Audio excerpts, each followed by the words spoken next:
Hey there, Dan the Culinary Libertarian here. It is my daughter's 6th birthday, and today is birthday cake day. So she asked for chocolate cake, and I said to myself, this is tea cake time. So I'm making a half a batch, which is on the blog. The main reason for that, a full batch makes 2 full bundt pans, which is fabulous. Who want cake, need cake. Man, big difference. I don't have enough room in my little mixing bowl to do a full batch. So I'm doing half batch, and here are my goods. So that is the sugars, white and dark, a little bit of vanilla's in there, and then all the rest of the stuff is there. That is the flour, the baking powder, the baking soda, the salt, and the cocoa powder. Unlike most cakes which get creamed, the butter and the sugar, and then various stages, add this, add that, eggs, flour, milk, all of the dry, including the sugars, which in baking can sometimes be thought of as a wet ingredient. It all gets put in the bowl, mix it all, and then add oil, then eggs, then buttermilk. And it is not at all a classic cake, but I'm telling you, it is just amazing what it produces. So, it's worth doing. Really, truly is. So I need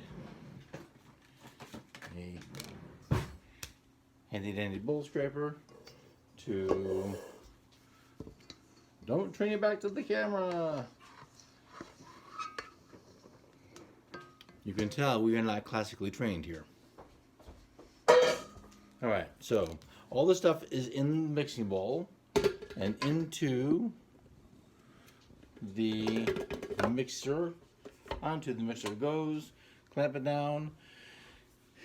It's probably going to get loud. I'm going to talk over it a little bit, but I'm going to pause. And the reason I'm going to pause is there's no reason to watch this thing mix for 5 minutes, then 3 minutes, then 3 minutes. But as we go through the stages, I want you to see what happens when you add the oil to the dry. As one would expect, it gets pretty stiff. Add the eggs, that helps loosen it up, but it's still pretty kind of clumpy. If you add all of the buttermilk all at once, you're going to wear it. So we're going to show you how to avoid that problem to get a nice, smooth, chunk-free, you want that in a cake, a chunk-free chocolate cake.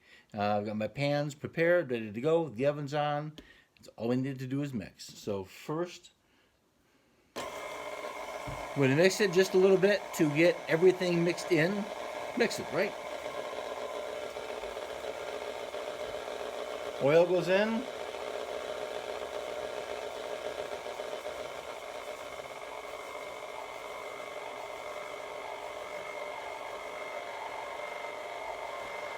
So one of the things I used to tell my cooks is cooking and ostensibly mixing is also an audio thing. You have to listen. The stove, the sound of the pan, the sound of the mixture will tell you what's going on. We could hear by the way the mixture changes its sound, something is happening in the bowl. And in fact, something is happening. It might be hard to see. Let's try. That didn't do it. This is for education purposes only. So you see, it's all kind of gloppy, and that's okay. It's oil and sugar and flour. What more do you really expect? The recipe reads 5 minutes. Really, the clock is less important than making sure everything is oil coated and mixed up together nice. Now in go the eggs, one at a time. And while it does that, I'm going to grab a rubber spatula.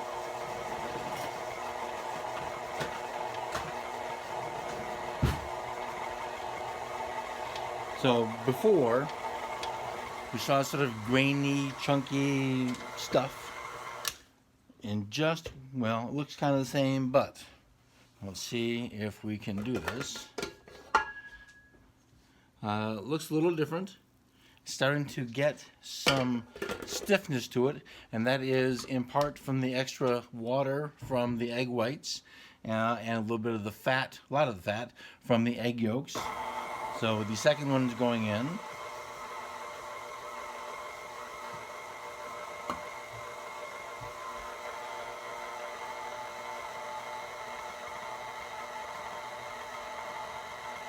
It is doing what we expect it to have happen. It's becoming a bigger, stiffer ball. Now I can start to smell the cocoa powder. It's starting to smell like something that we would want to eat. Previously, it was just a bunch of dry stuff. Now, all right. Big things changing. So now we lift up, and now we have a big mass of stuff. I'm going to give that a couple of minutes to mix, because I want to make sure that all of the bits are mixed together. I'm also going to stop it and use my spatula, go down to the bottom where that little pie cap, that little bump in the bowl is. Sometimes that's the place where dry bits can hang out and not get the wet stuff.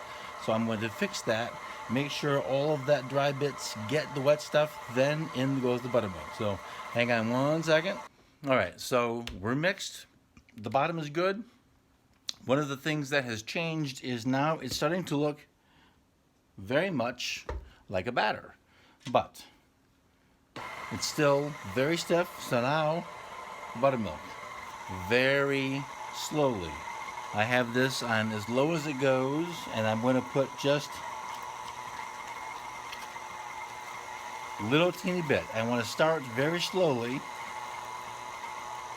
so that at least two things go on at the same time. One is the contents of the bowl stay in the bowl and I don't wear them.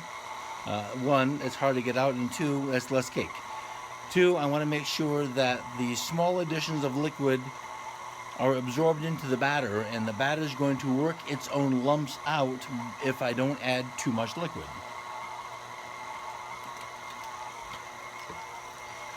Alright, so I've added, well, I measured by grams, I didn't measure by volume, and the scale's off. Alright, let's take a quick peek and see. Still looks a lot the same, but the good thing is that it's smooth. It's not lumpy, chunky. That if you go too quickly and you get lumpy, chunky tea cake batter, getting the lumpy chunky out is extremely difficult, and the results, you just don't get what you should get. So avoiding that in the first place is a benefit.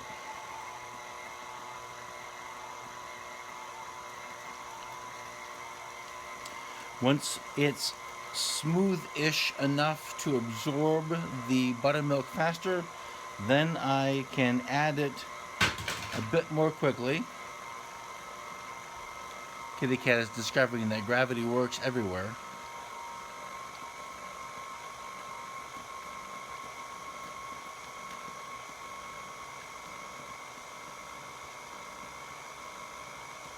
Alright, I have more to go, but I'm going to stop here for two reasons. One, I want to show you that it's getting much more batter-like.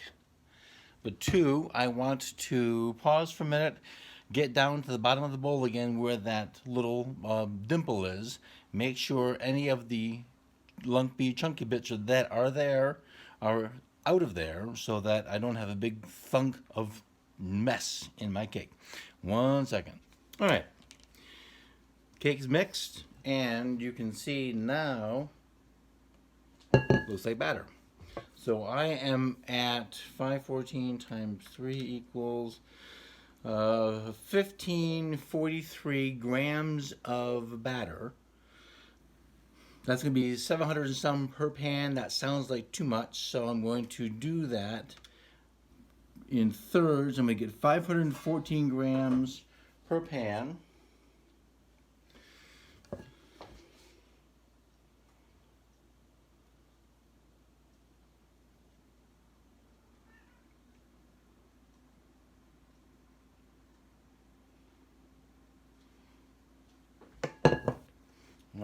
So what I end up with is a pan just about halfway. This cake goes up a lot because it's got the powder and the soda and the alkaline from the cocoa and the alkaline from the buttermilk. Sorry, backwards. The acid from the buttermilk. We're getting pH neutral, but also we still have acid affecting the soda. So you've made that experiment. You did test tubes with corks and vinegar and baking soda, and boom! Well, it makes gas. So is my Uncle Floyd. So I'm going to fill these that full, put them in the oven, and then I'm going to do a quarter sheet pan just for extras, because who doesn't need or want cake lying around? Well, I don't need it, but anyway, it's good. So I'm going to scale the rest of this off, bake it, and we'll take a look when it comes out. Our cake is done. My cake is done. The half sheet, quarter sheet came out pretty nice. This cake tends toward the volcanic. So when you make it in a bundt pan, the best part of the whole thing is in the center of the bundt pan, there's that little cone divot.